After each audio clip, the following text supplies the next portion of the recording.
So in this video, I'll teach you about the most important pawn structure in all of chess, and that is the Carlsbad pawn structure. And let's get right into it. This, what you see on the board right now, is the Carlsbad pawn structure. You have this minority on the queen side from white, while you have a majority on the queen side for black, and you have a majority on the king side for the white pieces, and the same thing, a minority on the other side for the black pieces. And that is basically the structure. Now, obviously, the structure can also rise on the different side. For example, this pawn being here and this pawn being here, then we would have the exact same thing, but black would have this minority here. And that is one of the most important pawn structures in all of chess because the thing is, this arises so often. For example, in the Queen's Gambit, it arises after Queen's Gambit exchange. It arises in the Caro-Kann defense, Nimzo Indian, Nimzowitsch. So many different openings. A lot of d4 openings. This arises when the c pawn takes here. This is such an important pawn structure that you have to study it. And this is the introductory video to this pawn structure. So now I'm going to tell you the plans for each side in this type of pawn structure. And normally you're supposed to play on the side where you're stronger. So for white, that would be this side, right?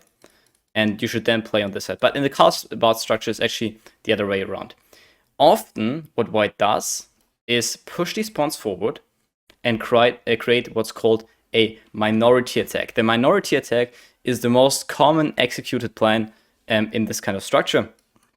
And what you try to do is push to b5 and hope for this capture where this pawn would become weak. And if black doesn't capture you like this, you would like to capture on c6 and capture back. And after the capture of this pawn, the pawn on c6 can become weak and you can attack it with your pieces.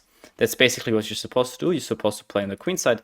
That is the minority attack plan. There's also another plan for the white pieces here. You can play in the center, try to push for pawn to e4. Pawn to e4 in some variation works. And often it's also introduced with the move pawn to f3. So that's what I call the central plan, where you play f3 and e4. And often this is already decided in the opening. So for example, the g1 knight, if you develop it to f3, then you're probably either going to go for this minority attack. And if you develop it to e2, playing knight g2, then you often play for f3 and e4. What are the black pieces supposed to do? The black pieces are supposed to play on this side of the board, not even often pushing the pawns down, maybe playing h5, h4, h3, and just creating a kingside attack on the king, on the white king here, which often castles short. And that is basically what the black pieces are supposed to do. Now, I'm going to give you, in the next few videos, an response, or I'm going to tell you what you're supposed to do against the minority attack plan. I can tell you up front, the most common responses to this plan of this minority attack is either c takes on b5 with a5, or it's a takes on b5 after you play a6 and then c5, or it's to play b5 themselves. That's the main options for the black pieces. And we're going to explore them in the next videos. So what I now want to do is give you a introductory game that starts in this position.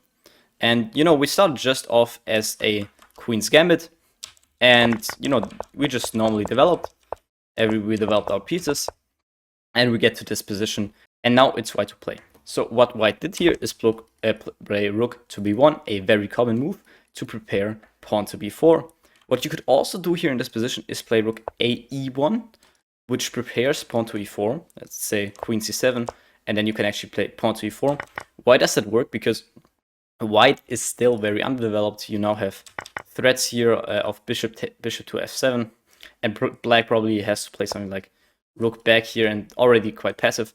But that is you have to be sure that this works, because you're obviously going to have a worse pawn structure than your opponent, because you get this isolated queen pawn.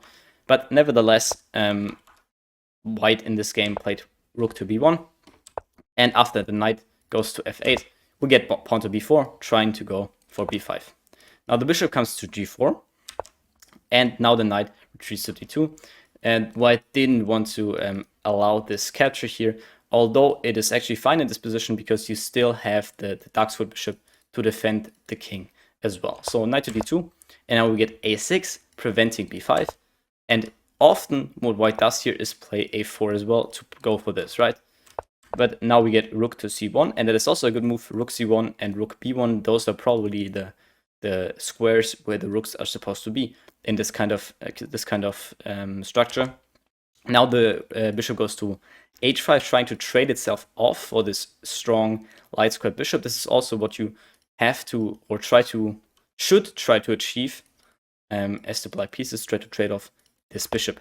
Now the knight goes to f1, and we get bishop g6, and now knight a4. Often in this kind of structure, the knight also goes to the square c5, okay? That's often what the white knight tries to do, even before you play a4, b5. Now we get a trade, and now knight to g6. The bishop now trades itself off for the f6 knight, although bishop g3 is also completely fine, but he trades itself off to play knight c5. And this is very, very nice because now you always attack the b7 pawn here. It's especially nice when your opponent has played a6 already, so b6 would probably just weaken his position too much, right? So he couldn't play that. And then your knight has a very nice outpost. And every time the bishop takes here, you attack this pawn here, and it's basically already winning for you because white or black can never get rid of this pressure. So we get rook e7 after knight to d7, and now pawn to a4 after the knight is already placed here. The f1 knight defends the king. This knight here is very active, and we're gonna try to go for this move here. Knight goes to f8, and now we get rook c2, and now pawn to h5. And here, black does what he's normally supposed to. He's trying to create some counterplay on the king, but it's a little bit too slow because now we finally get pawn to b5. The black pieces take here, and they take back. This is often an advantage of playing. This is why you should play a6, so that after b5, you can take, and now you at least have this open rook here for yourself. And now the knight goes to e6, okay? Probably instead of h5, actually, play knight e6 immediately, because now you cannot really play b5. And because now the bishop takes here, and now you play, I think you take first, and then you play d4. And now, as you played d4, the position is actually better for the black pieces. But anyways, we didn't get that. We had this kind of position. And now, knight e6. And now, obviously, white achieves what he wants, right? He wants this. This is what I told you about earlier. He wants to take here, and then he weakened this pawn structure. Knight goes to b7, and now the knight goes to d8, trying to trade itself off. That is not the best move, and you can already see it's plus 0.4, and that is not much, but it's now becoming difficult for the black pieces to defend themselves. And after this trade, we get queen f4, trying to attack. Obviously, you cannot take here, because then bishop to h2. Queen a4 we get now, and now in this position, the black pieces make the mistake that costs them the game, and that is actually rook e6. And after rook e6, this pawn is undefendable. What you had to play here is rook c7, so that after this you could play rook to c8, rook dc8, so that the c6 pawn would be defended. But if you play e6 and now this comes in, you cannot play here because now this guy would be hanging, right? So that is basically the entire problem, and now the pawn is just lost, and it's +1 for white, right? That is basically the execution of the plan. That's like the plan that you try to do, right?